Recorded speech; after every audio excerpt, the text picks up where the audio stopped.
Welcome back to the Everyday Heroes podcast, proudly sponsored by Kofkin Bond Co.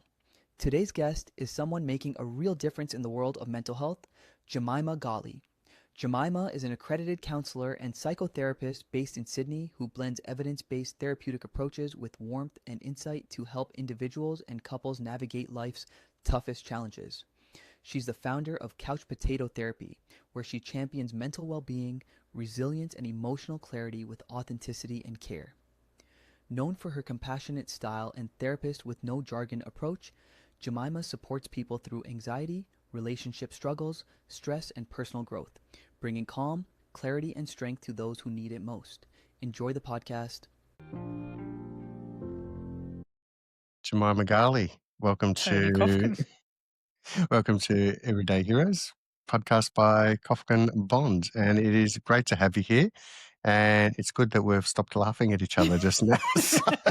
Tony knows how nervous I get on camera. So I've told you there's no editing, so it's there's no editing on this, no. guys. So it's so we'll see how you go. Hey, Don't say that. Say you'll do great, Jem. I've already said that off air, so you'll be fine. So we are going to have a bit of a two-way conversation today. So the audience did hear your bio coming in, and you are.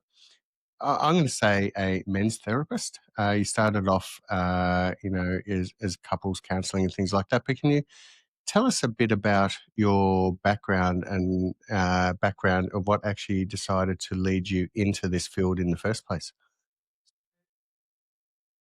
Just for starters, I won't go too deeply personal yet, but it does come from a personal background. Like many people that end up in becoming therapists, many, not all, have a personal background of human behavior and a care and compassion for humanity, essentially.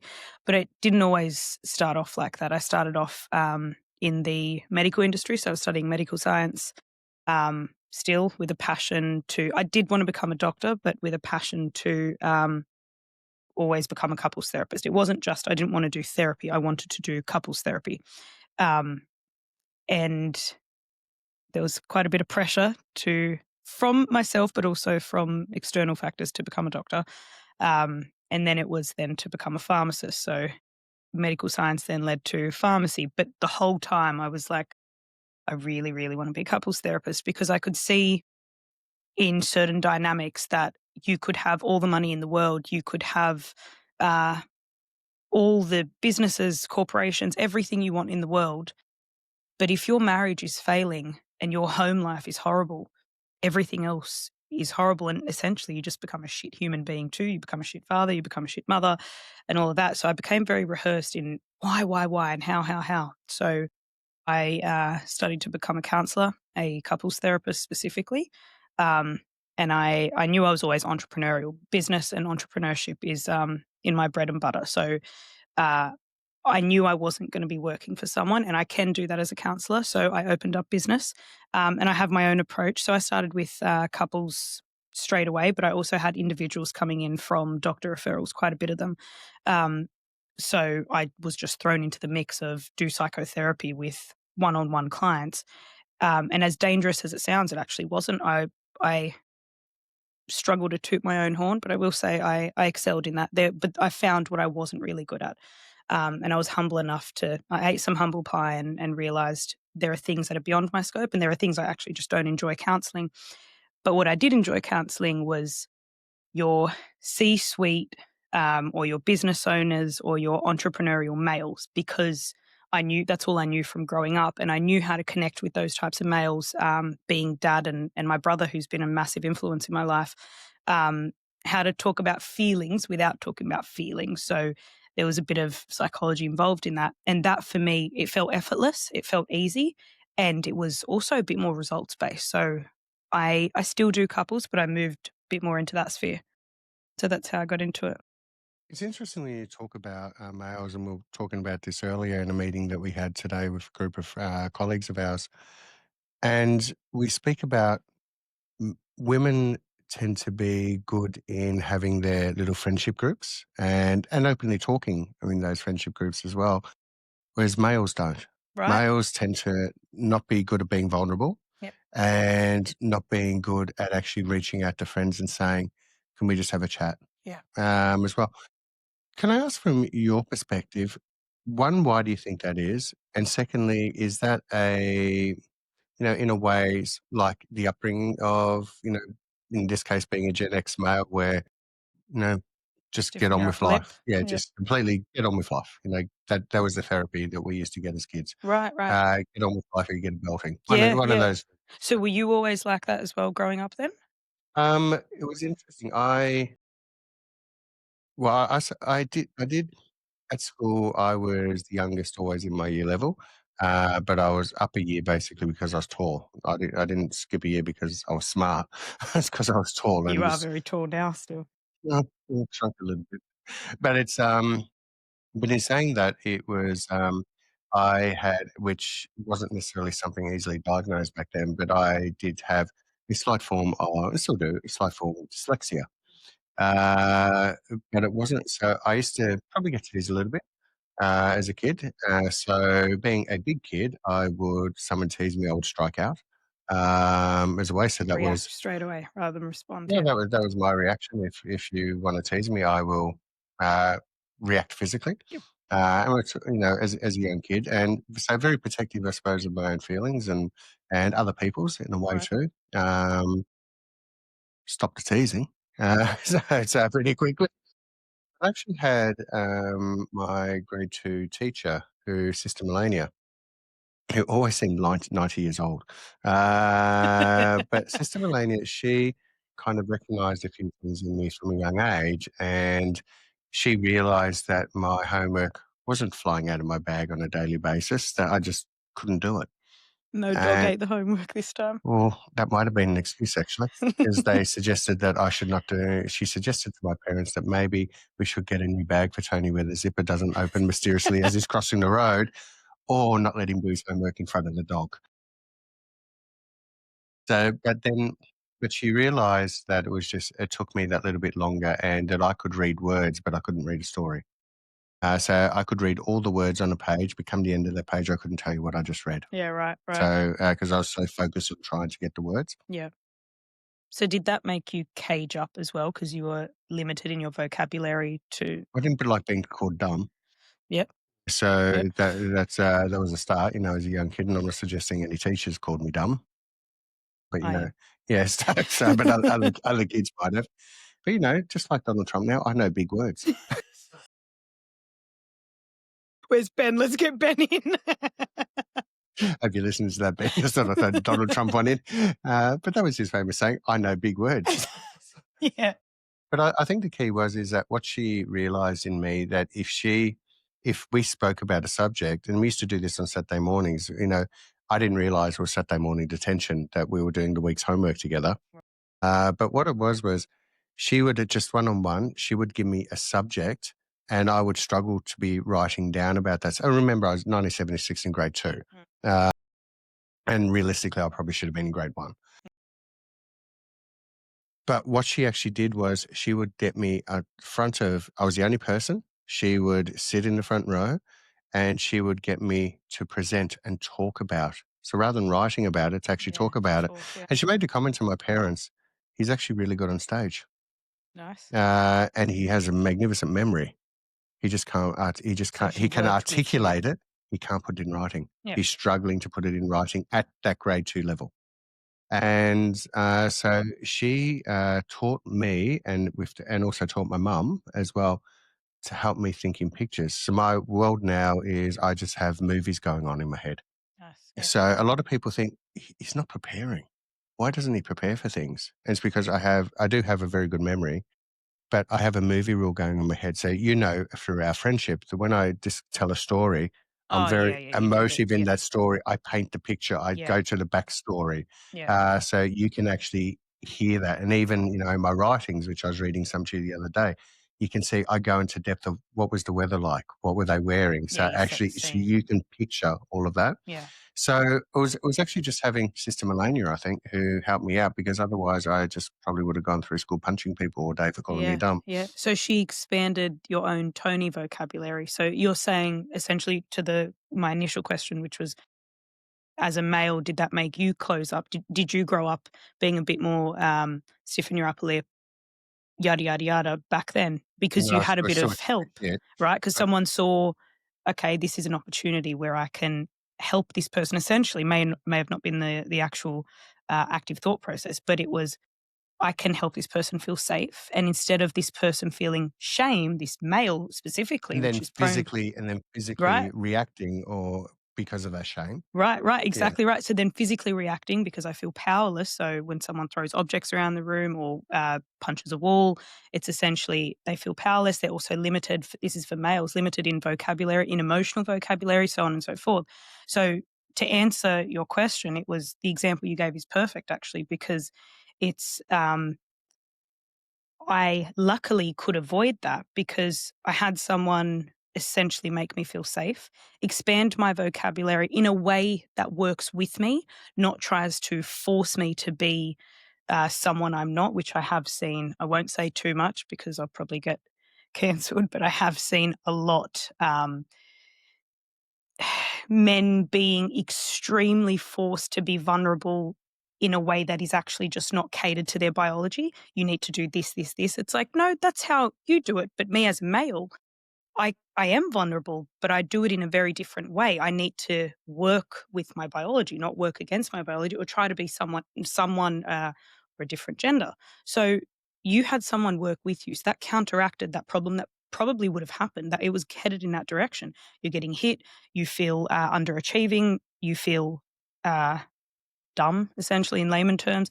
And someone said, no, we'll create that safety. So why do men close up? It's they're limited in emotional vocabulary. Big boys don't cry. Big boys don't cry.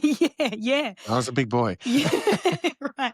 And it's that that notion of which I sometimes have it even as a female, but it's amplified in a lot of my clientele, which are your hyper successful, hyper driven corporate males, that they are forced. th- what they've learnt is their only way to settle down or to relax, especially when they know and something's nudging them that they're not feeling really good, is to work more, to perform harder. And if I cry, it's weakness. If I feel, it means I'm not achieving. So everything is a threat to their achievements, to their performance, and so on and so forth. We've also got a society, which not extremely right now, but we've got a society that teaches men either stiffen up your upper lip, uh, high levels of promiscuity, so go and sleep around with everyone you want. Drinking is a big one as well. Drug use, work a lot, which is that one is very high masking. So you're working a lot, so people see confidence, not this person's breaking inside. So they're feeling a lot, but at some point they either learnt they're not. It's not that they're not feeling; they felt too much maybe at some point and learnt to shut it off, and that was there. So they're in survival. They're also in a culture of if you cry, you're weak, but then we're also counteracted with men need to be more vulnerable. It's like in their own way, work with them, like that teacher or Mother Mary, was it? Sister Melania. Sister Melania. My mother's That's your Mary. My mum. Yeah, mother's that's how I Mary. got confused. So Mother Mary, who was born in a barn, but in Ireland, not Jerusalem. So yeah, there's so many reasons. There's societal. They learn to freeze it through being a workaholic, through drinking, through I can't swear on this, but effing it out. So Told you we're not editing, and it's the first time I've heard you not fucking swear. their way through life. I know. I'm trying to be normal. Yeah. So there's a lot of societal factors and there's a lot of biological factors. But what I actually do with a lot of my, you're probably going to laugh. What I actually do with a lot of my corporates that come in with the same thing, which is they can articulate everything that's going on, but I'm not there for their presentation. I couldn't give a fuck about your insight. Your insight is your insight because it's your experience because you're not dumb. Like you Yeah. know what's going on. I'm here for the feeling part because once you can, they're trying to get out of something when they haven't even gotten in it. You need to get in it to get out of it. You need to feel, but you need to work with people like that. You can't tell them all these self-care techniques and all these stupid dot points that ChatGPT could give you. You need to, harsh emotions only come out in safe places. So one of the things I actually do is, and I learned this from Guy Winch, who is someone I've connected with lately as well. you just back to basics of the emotional wheel. There are hundreds of emotions. So labeling it actually takes the power away from the emotion. So working with men to say it gives them direction, it gives them a straight label to say, what are you feeling? Angry. No, you're not. Anger is a primary emotion. I always get confused. Anger is a secondary emotion, sorry. So there's a primary emotion backing it, which is either fear, sadness, helplessness, or hopelessness, and so on and so forth. So one of them is what's going on. But if you actually give them a visual wheel, because men work very well with visuals, they can pinpoint it and it actually takes away a lot of the power. It's like, oh, I'm not confused. I feel a bit more in control of myself. And again, back to harsh emotions can only come out in safe places, then it flows from there. So yeah, I answered 2 questions within one, but societal factors, but then here's ways to counteract it as well. So, Jem, can I ask you the Ooh. keeping that in? No, not editing, not editing. That's Dark yeah, okay. chocolate. It was a very late lunch for us today, so it was. And if lunch, Oh, you can see it. if lunch has to be the chocolate. No, we're keeping that in. I just no editing. We're So fucking not keeping yeah, that we in. are. So Yeah, yeah, we are. So it's Is that chocolate? no, you look No. fine. We're keeping all this in. I was going to ask you the question that the feminine influence in my life growing up was actually my father. He was a very compassionate man, very bonded beautifully with me as a young male, as he did also with my sister. So Right. sister is the apple of his eye, and so she should have been, to be brutally honest. Yeah. So they just absolutely adored each other, the two of them, as in he, loved and adored me too. So you've seen the photos of every photo you see of me and my dad were holding hands, even as adults, not even as kids. But one of the things is that when I became a single dad and had full-time responsibility for my children, my 2 sons, and from a young age, and there was a period of time where it was just me and them, it was interesting how I think that upbringing from my parents, where there were moments when it was a case of, guys, you want to sort this out, get out in the backyard and try not to draw blood on each other, so just sort it out, the two of you, because they were always going to end up being best of friends, as they still are to this day. Yeah. But also too, though, there were other times where I had to be soft and loving and a shoulder to cry on, and because you were the primary caregiver. carer, That's right? right. You So, were the mum, the mother and the father. I think because of the upbringing and the bond that I had with my father, I was actually able to be both to my parents. I was able to be the true caregiver to my parents, sorry, to my children, but I could actually be the true caregiver to both my sons from a feminine perspective when it needed to be, but also sometimes just from a masculine perspective of, mate, you just need to harden up a bit. So it's but it's interesting how sometimes we can even lose that as we get older. So that bond, that I had with my father helped me as a parent as well. From both Can I please. ask how you and your father bonded as two men? Well, I only found this out a few years ago, but it happened basically from birth. So my mother did die giving birth to me, and she was revived. And as a result of that, there's no such thing as postnatal depression 56 years ago. In actual fact, Yeah. the doctor actually, because my parents were migrancy and had no family, etc. So from their perspective, she went to the doctors. The doctor said, take a Panadol, have a sleep. I don't even think the Panadol was anything. It was aspirin. Have an aspirin, go to sleep and start smoking. That will calm your nerves. And mum became quite a heavy smoker as a result of that. Mum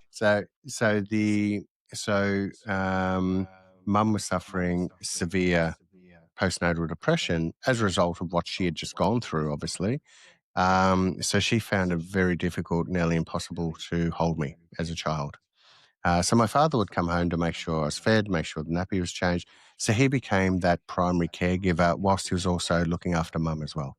During that period of time, she had no other help. So she just started smoking like a chimney because that's what the doctor said. 9 out of 10 doctors recommend Camel or Marlboro, apparently. So it's that was not an advertisement, a tobacco advertisement if you're listening.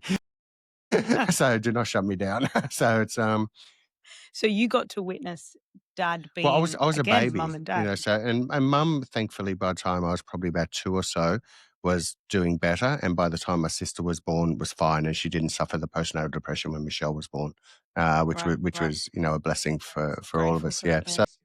Thank God. So I think the bond just occurred with my father because first of all, he was a gentleman, not just a gentleman, but a gentleman.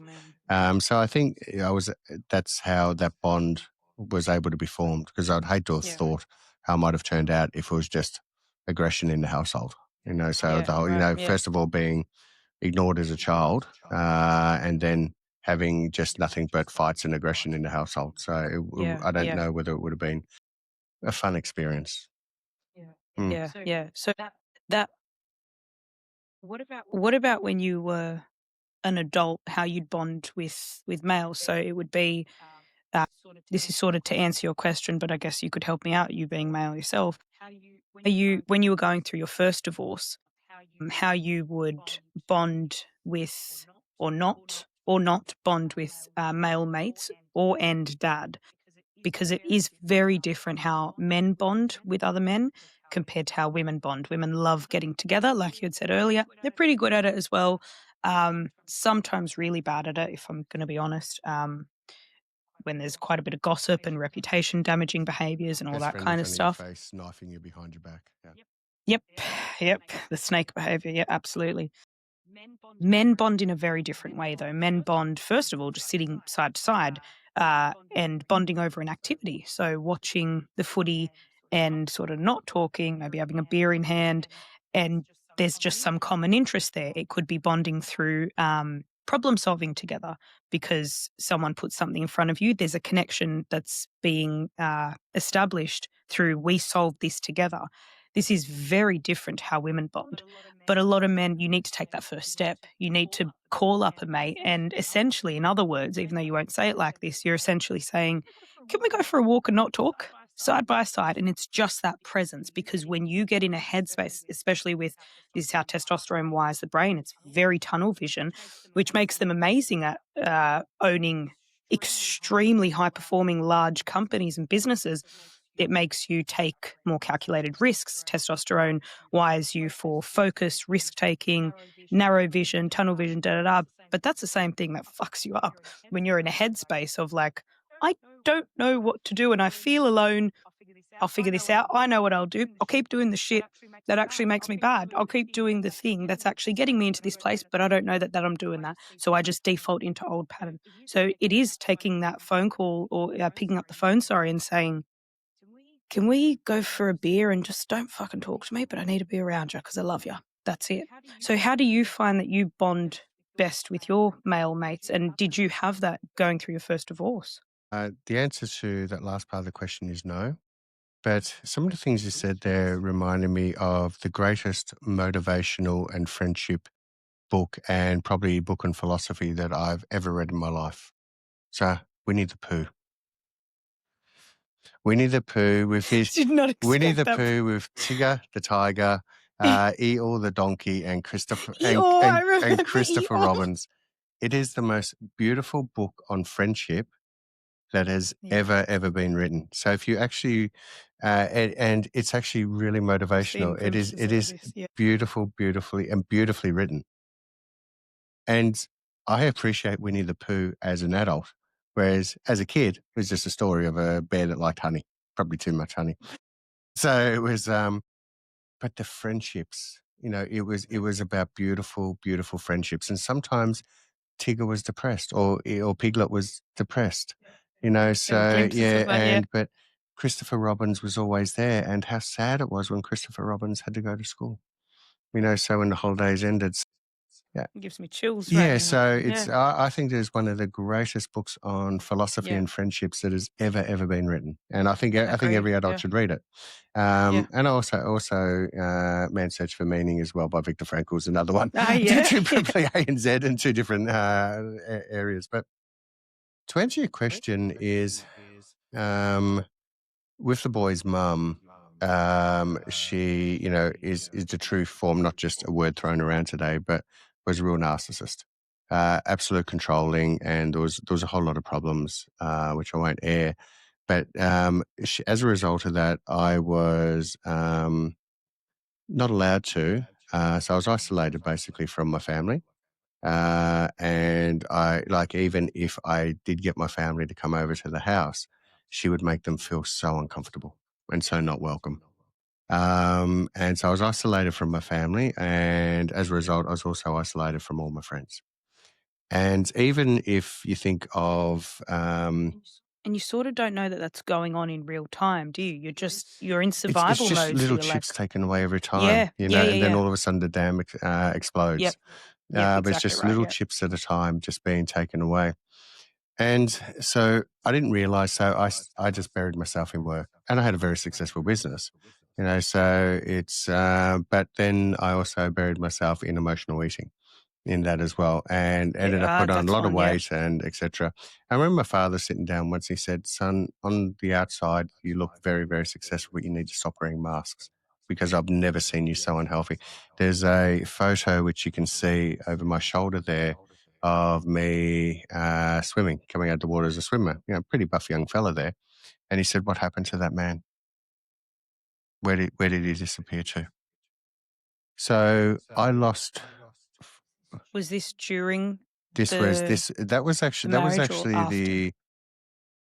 that was actually probably the thing that pushed me over the line of saying I'd have to leave.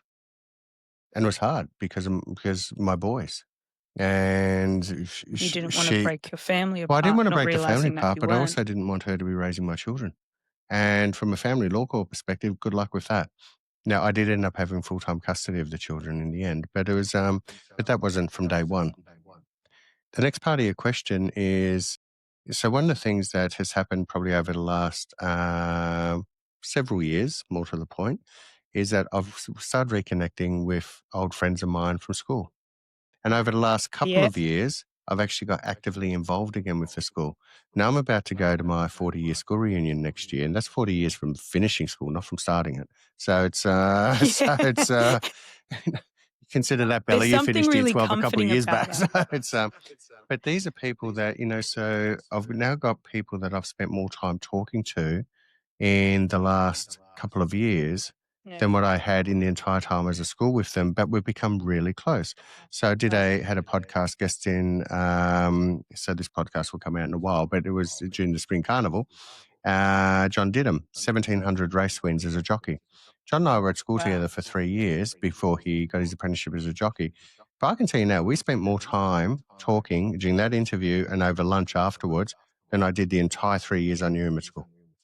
And he's just such a lovely, lovely, humble man. And there's like with a high school friend, there's like some unspoken, you know me better than anyone ever could, even sometimes my own partner, because you've seen me from grassroots. Yeah. There's something really beautiful. But about also, that. too, one of the things I've made a real concerted effort on, and Ben, who works with us, Ben Shapiro. Not Ben Shapiro. No, that's correct, Ben Shapiro. So it's and so Ben invited me to this dinner group.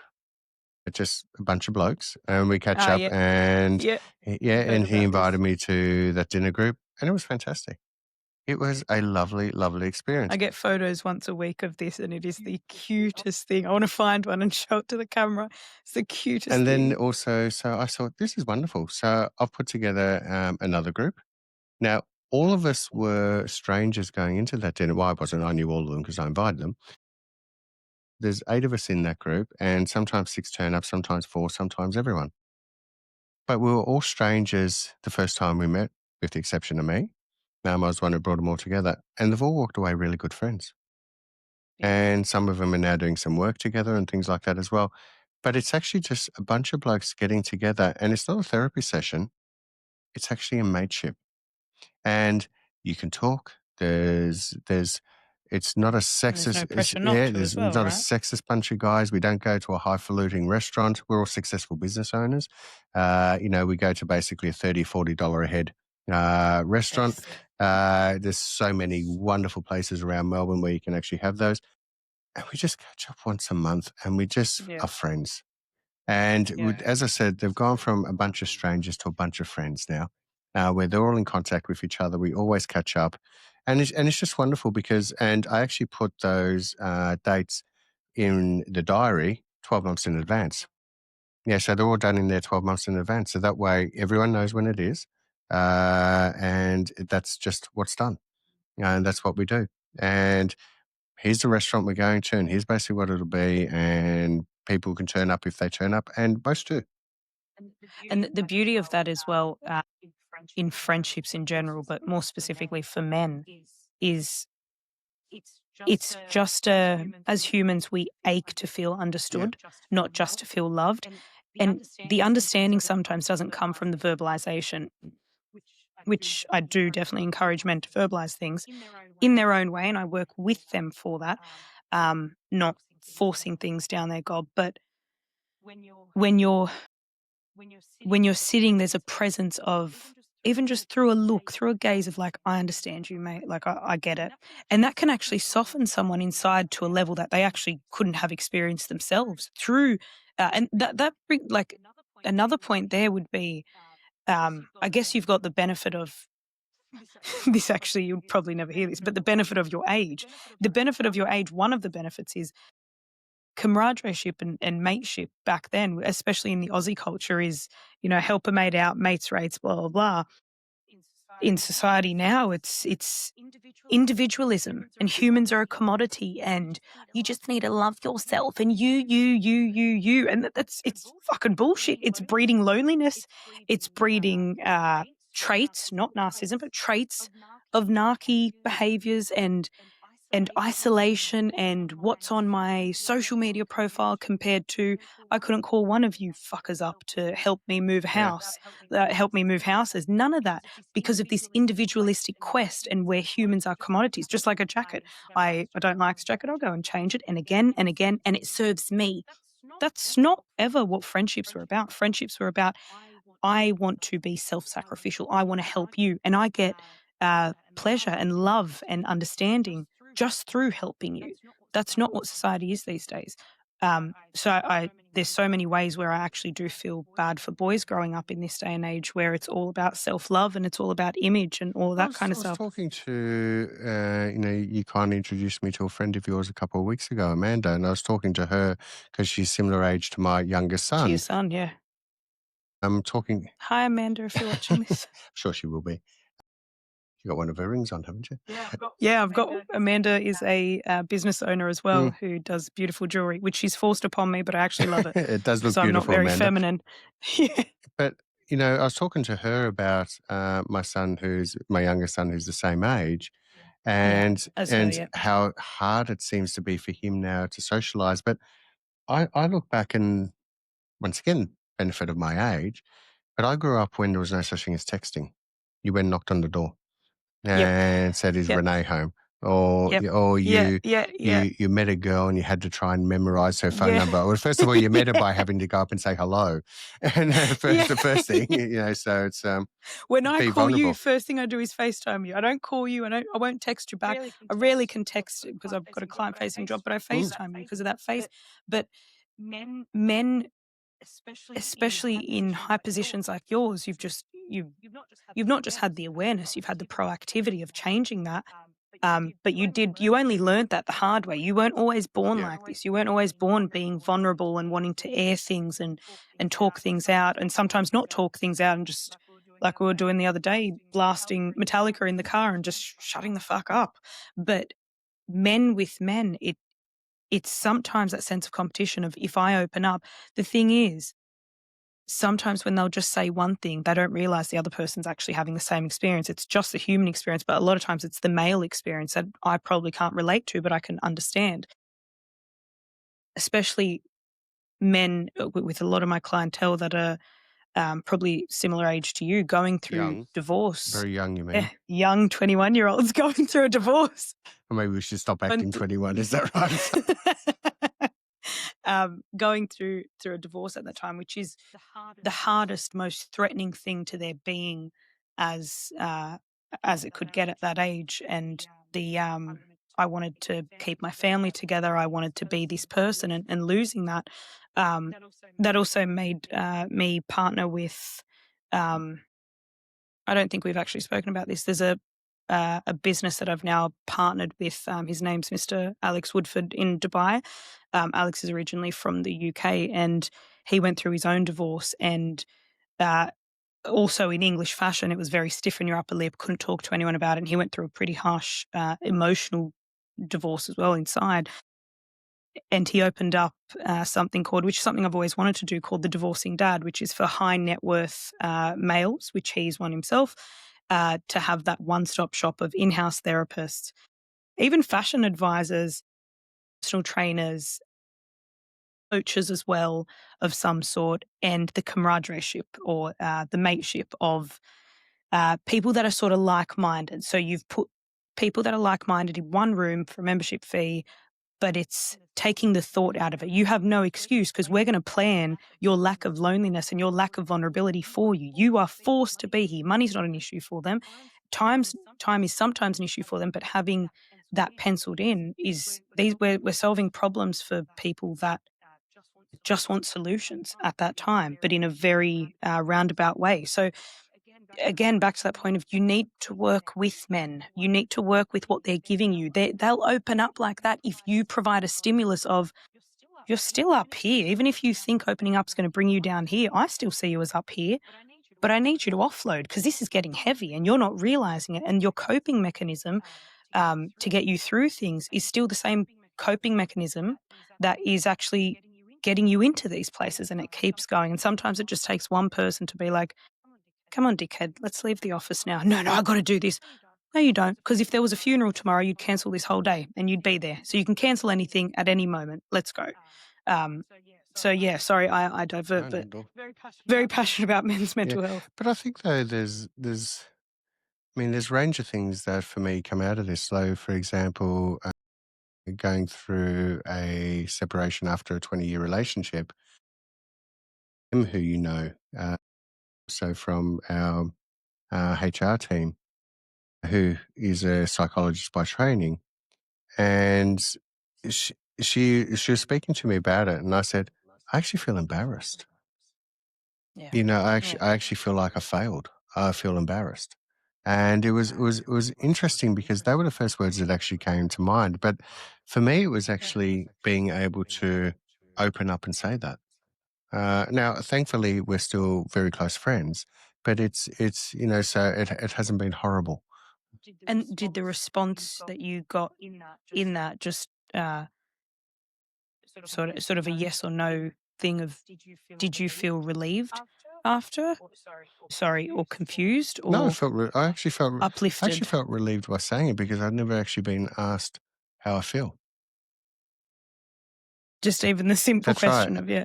And it was as and the last year and a half, I've gone through quite a few changes in both personal life and business life, or have had successful outcomes for all involved. It's a case of that once again being able to open up and actually seek help. I think Yeah. was someone to talk to start with who I didn't have a vested interest, Yeah. being a Yeah. psychologist. And I think And also not feeling sorry yeah, to cut you off, not feeling like I think many men feel like a burden. If I unburden myself, I'm going to burden someone else, and then I'm the direct cause of the no, burden. It's Jim, like for me it was actually different. yeah, I actually yeah, had to I actually had to really sit down with myself and talk to myself and promise myself that I wasn't going to go and see somebody and then bullshit.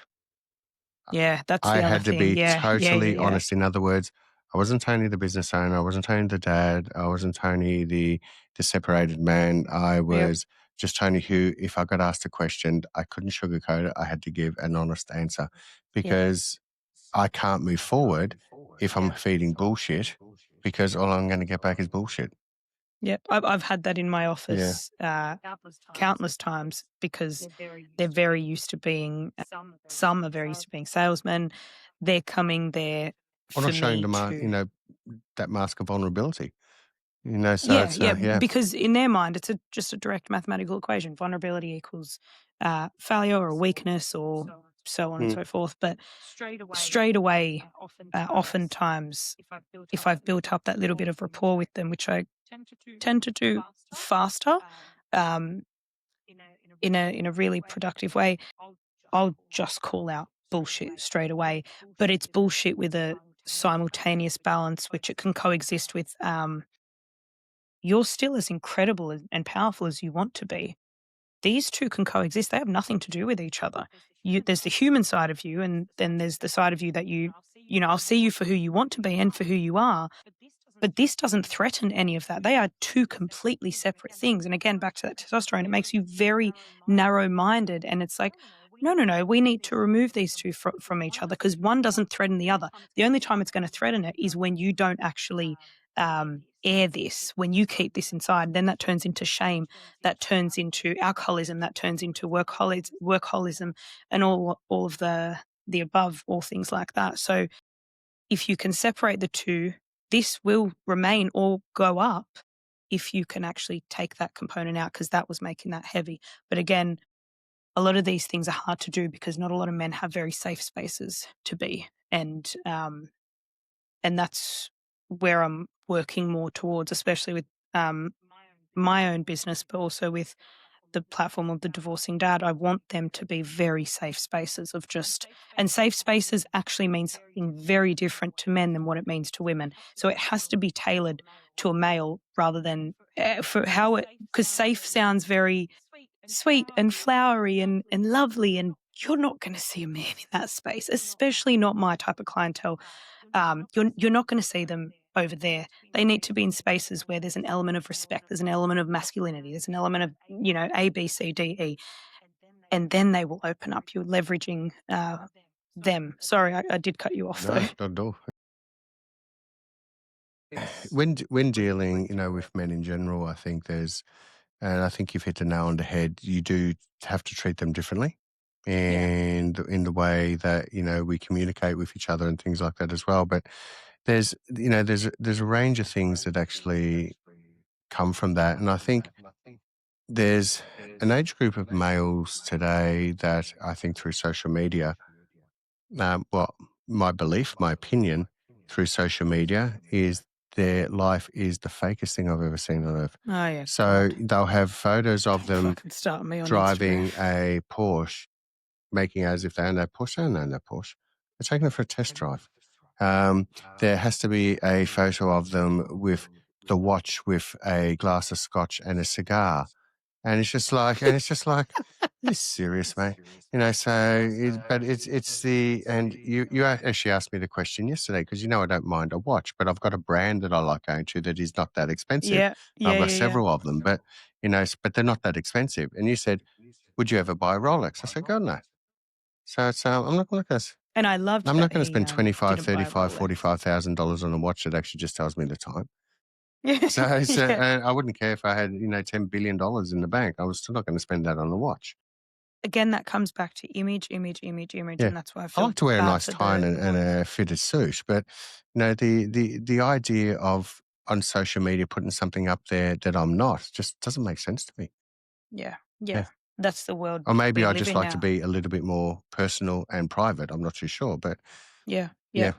But it's also you're not trying to tell the world you're someone you're No. not. That reeks of insecurity. It reeks of it's the whole thing's a lie. Which But is why it seems I to be a don't. life though that everyone's starting to lead, which I just think is setting yourself. That's why loneliness I percentage think has so. gone I up. just see them setting themselves up for absolute disaster. Yeah, for isolation. Yep, absolutely. So, I mean, but also too, I think the worst things in the world for dating nowadays are these apps. Okay. My opinion. Yeah. Swiping right and swiping left is the worst thing in the world. So if I was to be in a relationship, I want that person to be a friend. I don't know if looking at a photo and swiping right or swiping left is going to actually help me decide on who that person is or that right person. And Right. especially if you are somebody who ends up because of your looks, because that's all it's based on, and a couple of words that you might have written down there, you're in that 1% that all of a sudden gets given this huge amount of choice. And it's just like, so does choice actually help with commitment in some way? I'm not too sure. So, you have been called Wendy Rhodes. So Wendy, for those of you who don't know. That's why I started watching Billions with my brother. That was our bonding time, Suits and Billions. But Both very good shows. I've been called that. And then you had called me that. And that's when I started watching Wendy specifically, but then I named my business Well, I Wendy. also think, though, Sorry. it's not just the long black hair, but I also think it's the fact that you're quite direct, like Wendy as well. But how do you go from dealing with individuals to now looking after corporates as well? So there's a difference from that perspective. So how does that work now working with corporates as well? Um, I'll eat a piece of humble pie and be vulnerable enough to admit that in the beginning I was packing shit essentially. Like in the beginning of working with, I'm working with very high net worth clientele, high profile males that are really hyper successful. And there was a part of me that, just letting you into what was happening in my head in those times, there was a part of me that was like, what are they going to want from me? It was a high level of imposter syndrome and high levels of insecurity of like, what the fuck are they coming to me for? What am I going to say? How am I going to help? These people are so, and that's because of my love for business and entrepreneurship, which is all I've ever known. Sometimes I love it more than I love psychology. But I was like, what the fuck am I going to do here? Why would they come to me? But very quickly, when you can pull off that mask, they're not a corporate, and they hate. It's like running up to a famous person and fangirling them, and they're like, oh, I hate it when that like I happens don't want this. so frequently. So they hate that because then their identity is further. It's like you're enabling that they are further attached to their careers as famous people. It's the same thing here. And when you quickly pull off that mask, you're like, you're just a human. I'm doing therapy with you the same way I do what you've come into me for. What you have come to me for is not what you think we're going to be doing therapy about. So you quickly realize they are humans with a lot of human emotion. And like that analogy, it's not an analogy, sorry, that story I told you, which I won't mention any names, but that story I told you about the meeting I had with that billionaire in Dubai. He's spitting out all these high performance things and all these success points. I won't mention anything just because we're still good friends now, but he just kept talking, talking. I get less and less impressed by this stuff as it goes on because it's objective stuff. This is not tied to identity. And just quickly I intervened. I've already told Tony this story, but I quickly intervened and was just like, you're a billionaire. This must be fucking lonely. And quickly there was a defensive face and then it softened really fast.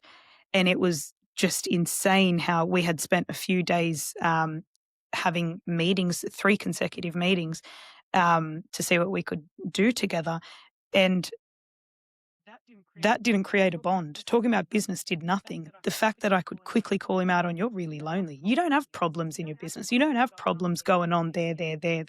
You know more about business than I could ever know about business. That's not your problem area. You are your problem area. You are in your own way. What's going on at home and the way you're dealing with it and your lack of coping, not your coping, your maladaptive coping mechanisms. They are all what's going on. And you, again, try to detach that identity from work and identity. They are 2 very separate things.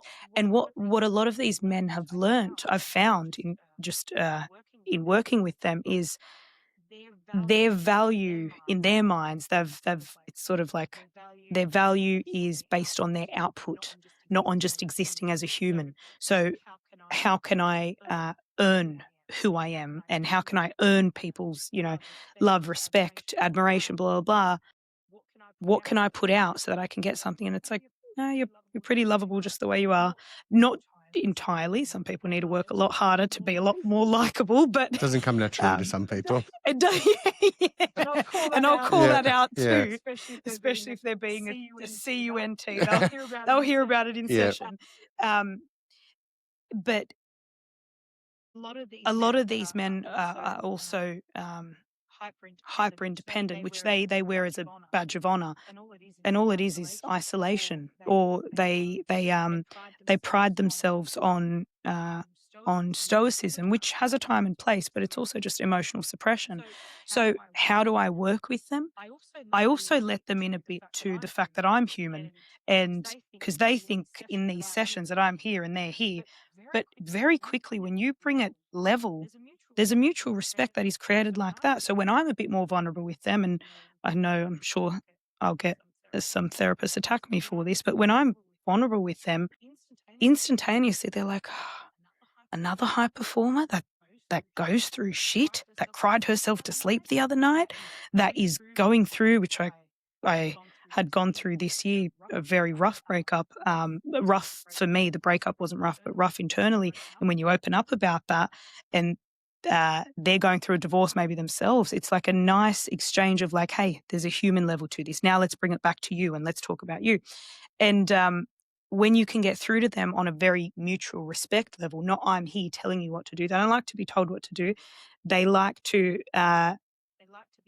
be seen as who they actually want to be and who they are, but also calling out their shit and saying, I know you can be better. So be better. And this is my way of showing you respect. Me calling you out on your shit is because I care and I want you, I know where you can be. If I didn't know where you could be, or I didn't think you could be at that level, I wouldn't call you out on it. And if you're paying me to, I'm still not going to lie my way through this. So I quickly got rid of that. How I work with them is I quickly got rid of that. They're prestigious, they're this, they're that, and they earn so much money and they've built the most incredible concepts known to Would you like man, to blah, see my blah. car collection? Yeah. Or would you? I'm a rev head I though. know. So You would say that yes, I would. I'm like, yeah, give it all Yeah. to me. I love cars. But yeah, even the flashy things. And it's like, I don't care about your things. I don't care about your money. I don't care about any of this. What are you doing? Who are you? What's going on?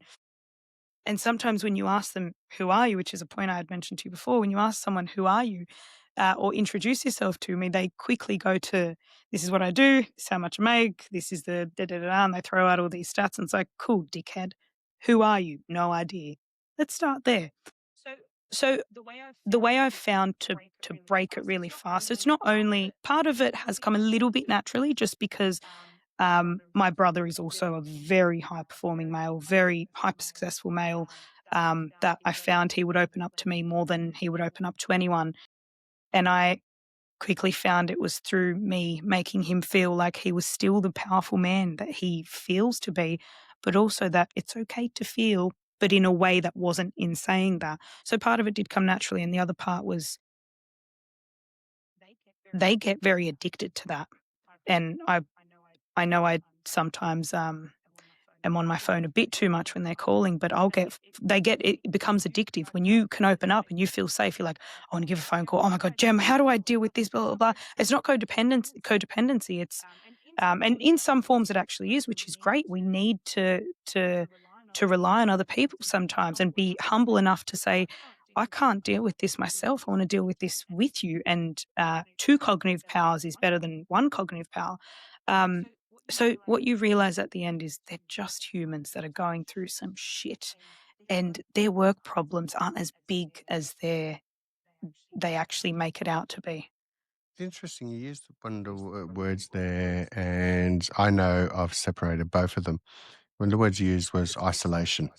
And I know from my own perspective is that being an empty nester and having a sizable house with no one in it but me, it's it was actually interesting that I could happily stay at work till 8:30 at night because I'm just going to go home and iron my shirt for tomorrow and go to bed. So, and then I get up early in the morning. I go to the gym, which is in my garage. So it's not Yep. going out to the gym. To me, Yep. that's isolation, but that's me Yeah. doing that myself in a way which is not productive for my health at all. Would you say it's also in a very, very, very subtle, not an active way, more of a passive way or a subconscious way of avoiding loneliness? Yes. If I go Mm. home, there's me calling you out on your shit. Well, If I no, go because I home, could stay here and be doing yeah, work and being and then productive. I'm productive. That's right, being productive rather than going home. So what it is for me now is I quite enjoy solitude, but I enjoy going out as well. I enjoy Yeah. catching up with a friend on Monday and going to the movies. I enjoy going to see Oasis last night. I enjoy going to the Oaks Day on Thursday with people. No, so I'm not going there by myself and 120,000 strangers. No, so it's with people. these are invitations which I now accept, because when I go home and I'm by myself, it's by my choice. Yeah. It's so there's a Right, difference right, between, yep. for me, I quite enjoy my own solitude where I write, I think, Yeah. I'll read, and sometimes just binge TV, so, well, not TV, a Netflix series or something like that. Yeah. But I think the key is that that's the difference, where if I'm isolating myself from the world versus, no, just choosing to go to a cafe by myself and read a book. But that's my choice. It feels Yeah, so I much I nicer. am, texting my son and saying, "Mate, come over. I need to help you. I need you to help me move a couch Yeah. because I need to lift it upstairs, and I'm not going up 3 flights of stairs by myself. I can't do it. Yeah. So can I get you to come out, and then we'll go out and have breakfast together, or we'll go out and have dinner together." These are the things where, there's, I think, too many high performing men get caught up in the fact, especially if they are single, and in my case, like an empty nester, where it's a case of you all of a sudden start isolating yourself from the world, rather than actually just choosing sometimes to be by yourself. Yeah, Um, exactly right. Yeah, one's a choice, one's just complete and utter and that's why I avoidance. went from the 100-hour week or the 80-hour week to the 50-hour week. So it's so Yeah. even Yeah. when I used to, well, I don't go as frequently anymore, but when I'd be going up to Sydney, my office was 150 meters from my hotel room, which was then a hotel room was across the road from the pub where I'd go to buy a steak, the CBD hotel. So I just basically was in a 200-meter spiral, and I'd go to the gym in the hotel and the sauna in the hotel, and I was isolating myself. I was getting away, but I was isolating myself at the same time.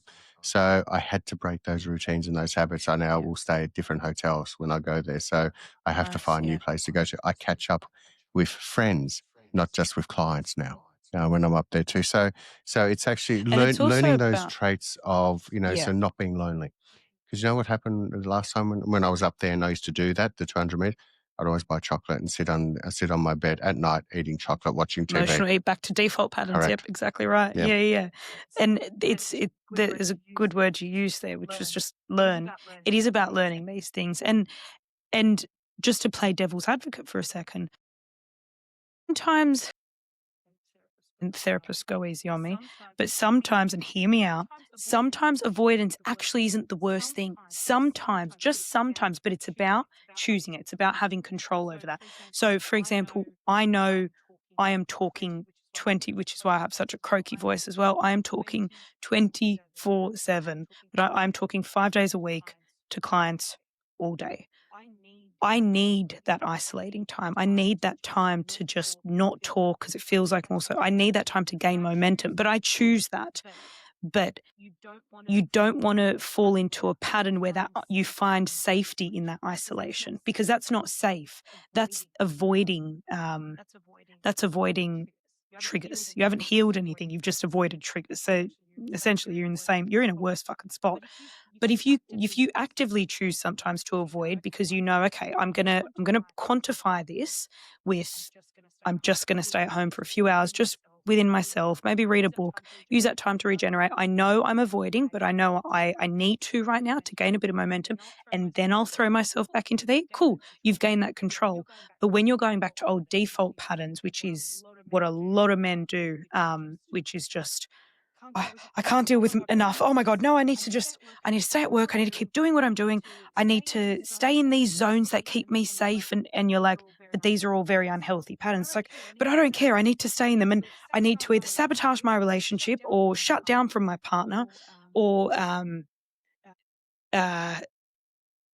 I'm got a mind blank right now, but there are so many coping mechanisms that aren't coping mechanisms. So if you learn that you can compartmentalize it and you can make a choice to actually avoid something, knowing that you will attend to it in due time, but not finding safety or getting too comfortable in that isolation, go for gold. And we're talking about isolation quite a bit just because it is a very big thing with men. Very, very, very big thing. They think it's their way of gaining momentum when really airing it is a much faster way. If you want to be results based, stop fucking isolating. But it's not that easy. Yeah, It sometimes is. it Yeah, is. it is. It is. Having learned that myself. Yeah. So let's end on some rapid fire questions that we ask all of our guests. Well, very to various degrees.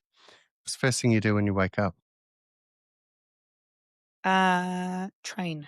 I go straight to the gym. Straight to the gym. I can't even string a sentence together before I'm at the Wonderful gym. answer. Coffee or smoothie in the morning?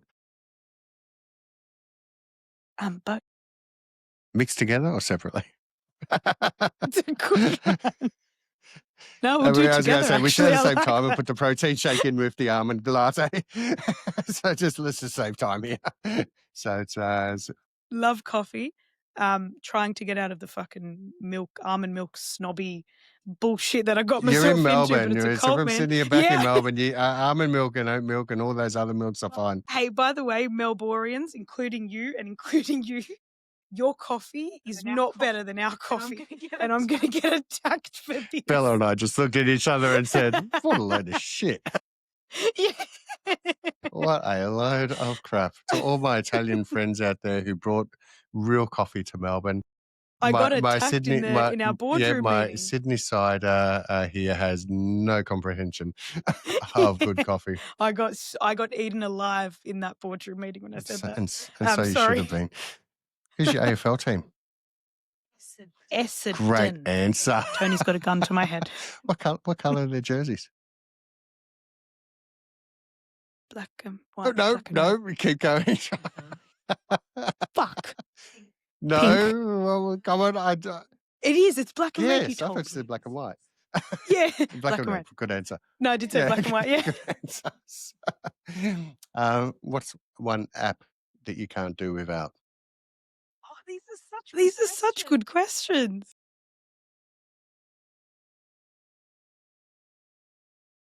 I'm going to get roasted. LinkedIn. I love LinkedIn. Oh, Spotify. LinkedIn. Spotify.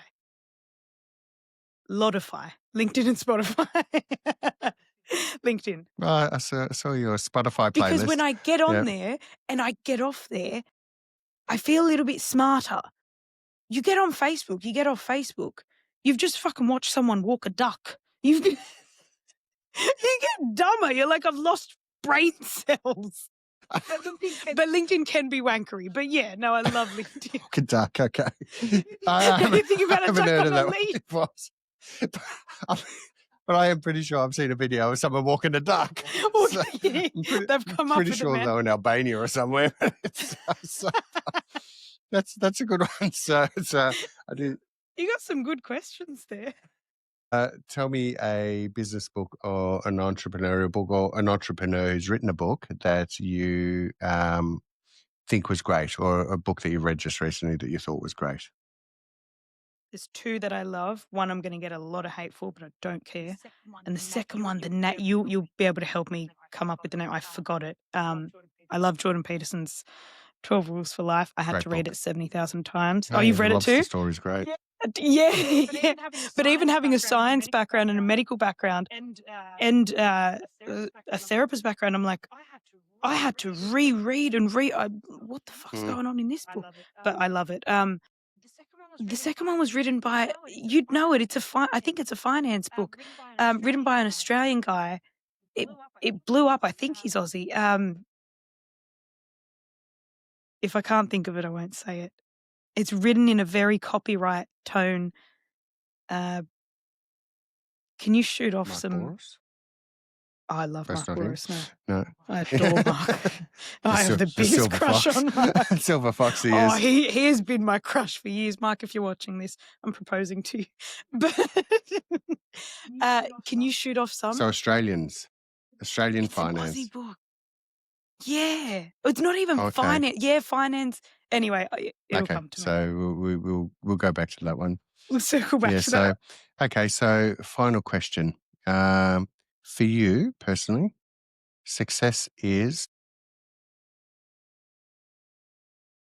My interpersonal relationships. Ugh, you just got me in the feels. I just had an emotional reaction. Ooh. How did you do that? Nice work. I think because the answer means quite a bit to me.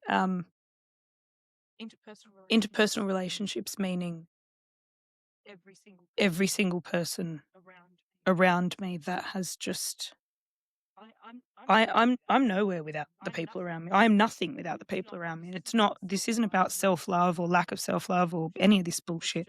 It's just about, I'm sad, I'll call Tony. I'm sad, I'll call Frank. I'm sad, I'll call Michael. I'll call Emily. I'll call Kim.